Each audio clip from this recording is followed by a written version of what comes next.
Hello, everybody. This is the Freelance Teacher. I'm Doug Marola, thefreelanceteacher.com, tfttravelgroup.com, and I would like to talk to you about two things today. One of them is actually both of them are topics from social media, right? Like social media has become one of these things that is paramount in everybody's life, and I saw two things that I feel are required to share with you. And because most of my audience range during my regular job is age 14 to 18. I speak to those people mostly because many of our young people are wondering about things political and things in the social media or pop culture world, and they would like to know what my opinions are. So the political stuff will come first, and again, I have to say why, because I teach high school English and I do things online and we go on trips. Why even talk about things political? Well, our young people are intensely curious about our overlords, and they hear things politically from adults, and much of it doesn't make any sense. So that of course ignites curiosity. Like, why would you have views? Why does adult X have such a radically different view than adult Y? Or they'll hear something that doesn't really make sense, right? A lot of my students in this presidential election were kind of, we're kind of quiet, actually. You'd think in a school like mine, in the bad neighborhood, where it would be, people would be holding Hillary Clinton signs and things like that, and you didn't have that. It wasn't like what you saw in the press at my workplace.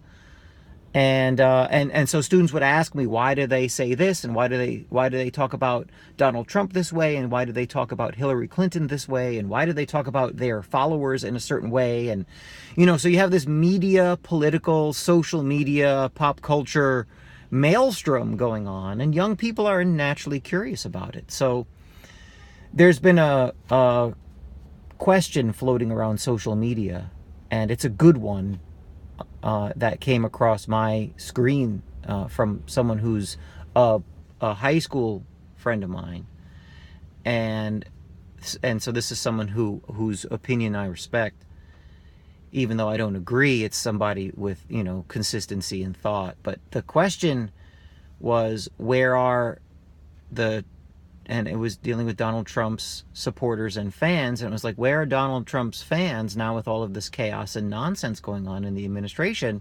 And then in, scare quotes, crickets. Okay.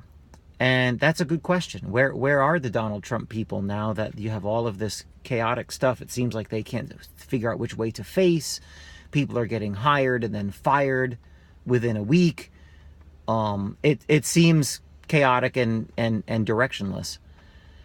And where are their fans, right? Where are the Donald Trump people, right? I mean, they're not out there in the main explaining how wonderful all of this is. And my answer to it is very simple. Those fans are in the same place that the Barack Obama fans were when you brought up war during those 8 years. Actually, two topics. You brought up war or constitutional shredding surveillance. The Barack Obama supporters and voters were nowhere to be seen and nowhere to be heard. I have probably somewhere pushing 600 friends on Facebook, maybe three, two that I can think of right away. There might be a third who said the war is wrong, this is not okay, and the unconstitutional surveillance, these things that we railed against during the W. Bush administration, they are still going on and they're still wrong. So the answer to the question, where are the Donald Trump fans and supporters now that you have the nonsense-ometer spinning off the dashboard, blowing it off the dashboard because it's so crazy, it seems like it's such craziness in D.C., they're in the same place that the Obama people were when you brought up war. They're the same place that the anti-war protesters were during the years 2009 through January 09 through January 2016. And that's really it. And you start to realize, and this is my message to young people, that people aren't really they're not really concerned about issues. They're concerned that their guy, their team, their person is in there calling the shots. That's really it. The Donald Trump people are silent because their guy is there. They're not going to say, oh, well, look at this chaos and looks like the guy may be missuited for the job. They're not going to say that. In the same way that the Obama people, if you brought up, which I did, right, because I can't keep my mouth shut and I'm always trying to sharpen my claws rhetorically, and social media is a good place to do that. You bring up anti-war stuff to during the Obama administration to a Obama zealot, you got mostly you got silence, mostly you got nothing, but sometimes you got word salad, stuff that didn't make sense, or you got people justifying the unjustifiable, right? Or just making stuff up. I had a friend on Facebook, I said, look, they marched right into the Middle East, Obama's the commander-in-chief, he can march right back out. You know what the answer was? Oh, no, the Republicans are blocking and you can't just unilaterally do stuff. I mean, that's just not true. The commander-in-chief of the armed forces can do whatever the commander-in-chief wants. I don't have to ask for permission from anybody. The buck stops with the commander-in-chief. It's very simple. And, of course, I sent a link explaining it and nothing, right? I mean, because you can't, what are you going to do? You're going to say, oh, well, the war is okay under Obama, but it was bad under Bush, and it'll be bad again. Watch, it'll take about another 6 to 12 months, and you'll start seeing the anti-war stuff going on again. And then you're going to just have another food fight. You're going to have the Trump people will correctly say, where were you for 8 years when this was going on? The real progressives, too, the real people on the left, the honorable people on the left, the Chris Hedges types, who are bigger names, and the real leftist friends you have will say, yeah, where were you?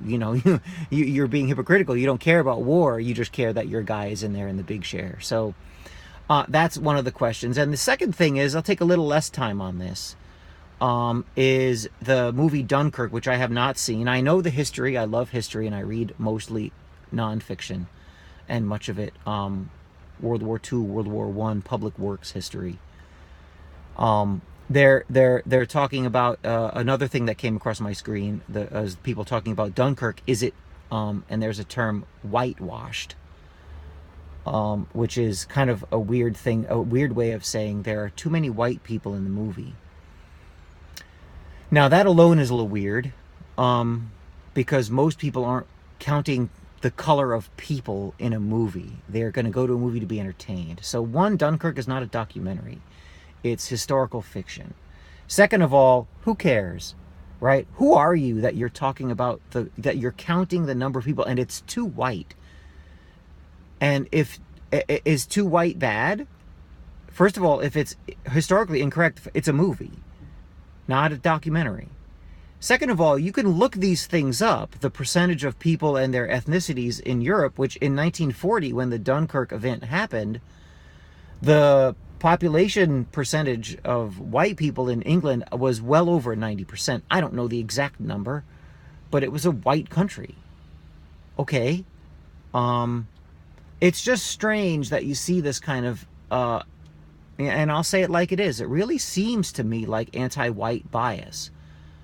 Maybe I'm being naive, but I just call it like I see it. That's how I've done my life, and that's how it's going to continue. So the idea that Dunkirk would be whitewashed, again, not a documentary.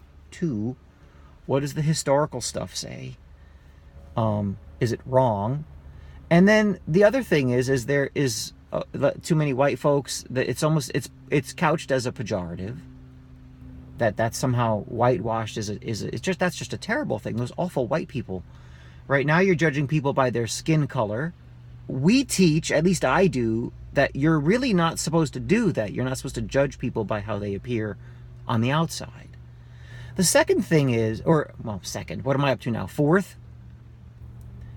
The last thing that I'd like to add to this whitewashing stuff with Dunkirk is, if the racial percentages of the scenes of the army at that battle in 1940 by the British Army are offensive to you, make your own movie.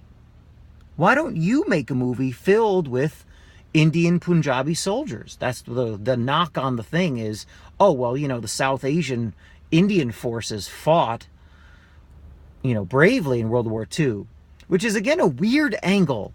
So the British Empire and the colonialism is all bad, just terrible, right? Oh, awful. Go to a university and try to talk about the wonders of British colonialism, right? You'll get crucified, they'll burn you at the stake, and you'll be gone forever.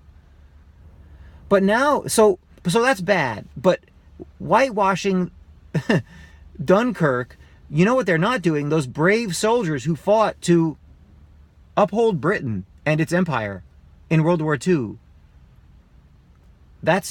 It just doesn't make any sense. And I'll leave you with this, because these things get a little bit rambling, and my legions of fans sometimes clown on me justifiably that I'll ramble and rant. But the social justice warrior thing, I recommend to you, if you're under the age of 25, you bail today from the social justice warrior ethos, the social justice warrior world.